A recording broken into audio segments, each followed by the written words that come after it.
আব্দুল মান্নান সাহেব নিজের মুখ দিয়ে কথা বলছে। এই 70% চুরির কবর রচনা করা রাজনীতি আমল ইসলামী আমলের রাজনীতি। এই দেশে প্রতিহিংসার রাজনীতি এক দল থেকে ক্ষমতা যাওয়ার পরে আরেক দলের মিথ্যার রাজনীতি, মিথ্যা মামলা রাজনীতি, প্রতিহিংসার রাজনীতি, কবর দেওয়ার আমল ইসলামী আমলের রাজনীতি।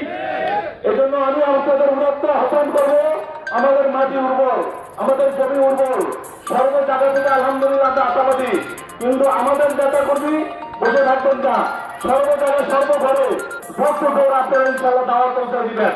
কারণ নেতৃত্ব সবাই দিতে পারে না, এখানে আপনারা সবাই নেতৃত্ব লিডার, আপনাদের যোগ্যতা আল্লাহ দান করছে।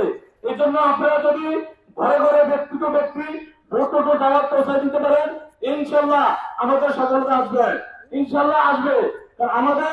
আমাদের জনগণই কি আমাদের শক্তি, এটা মাথায় রাখবেন। আমাদের লোকজন পরিবারের অনেক সমস্যা আছে।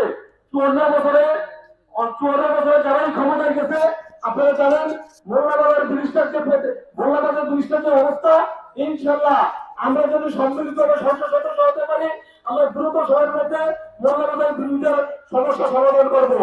আমাদের পাশে তকরিবাড়ি 40 বছরের উপরে হয়েছে, এখানে পঞ্চায়েত জায়গায় আমরা বসে থাকি। ইনশাল্লাহ আমরা যত দ্রুত সম্ভব এই তকরিবাড়ি থানার আমাদের যে ব্রিজটা আছে, ব্রিজটা দ্রুত সময়ের মধ্যে আমরা ইনশাল্লাহ সমাধান করবো। এবং আপনারা জানেন আমরা নদীবাহিত এলাকার মানুষ লোকজন তকরিবাড়ি বিভাগের প্রত্যেকের সাথে আমরা পরিবেষ্টিত। এই পদ্মা সেতু হওয়ার পর থেকে এই তকরিবাড়ি লোকজন ইনশাল্লাহ আমরা বাদ নির্মাণ করবো যত দ্রুত সম্ভব। এবং আরো যত সমস্যা আছে আমরা সম্মিলিত ভাবে ইনশাল্লাহ জনগণের সাথে দিয়ে আমরা এগুলো সমস্যার সমাধান করব।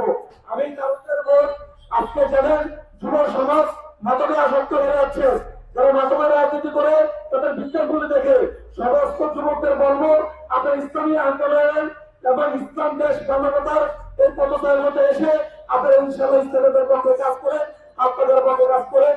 আমি আপনাদের ধন্যবাদ দিয়ে আমি আমার বক্তব্য শেষ করছি। আসসালামু আলাইকুম ওয়া রাহমাতুল্লাহ।